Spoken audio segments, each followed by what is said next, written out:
Belanda kepada Republik Indonesia. Tahun 2005, Menteri Luar Negeri Belanda saat itu, Ben Bot, mengatakan menurut Belanda kemerdekaan Indonesia secara de facto dimulai tahun 1945.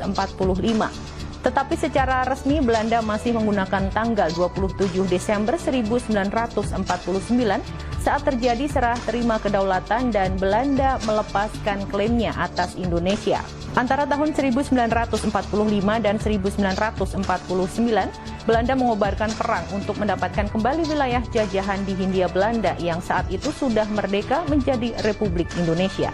Akhirnya di bawah tekanan dunia, terutama dari Amerika Serikat, Belanda harus mundur. Juru bicara Perdana Menteri Rutte menyatakan setelah perdebatan pengakuan tanggal kemerdekaan Indonesia itu tidak berlaku untuk urusan hukum. Juru bicara tersebut mengacu pada kontrak dan perjanjian yang dibuat oleh Belanda antara tahun 1945 dan 1949 terkait urusan di Indonesia. Menurutnya, PBB juga masih menggunakan tahun 1949. Mayoritas di parlemen Belanda sepenuhnya mendukung permintaan maaf mendalam yang disampaikan oleh pemerintah Belanda kepada Indonesia atas kekerasan yang ekstrim selama perang kemerdekaan antara tahun 1945 dan 1949. Namun beberapa partai berpendapat masih ada pemahaman yang salah tentang peran sebagian besar tentara Belanda yang bertugas saat itu. Pada Rabu 14 Juni, Parlemen Belanda mendiskusikan laporan dari 3 lembaga penelitian terkemuka, termasuk NIOT, Institut untuk Studi Perang, Holocaust, dan Genosida. Laporan-laporan tersebut menyimpulkan bahwa pihak Belanda melakukan kekerasan sistematis dan berlebihan selama proses dekolonisasi.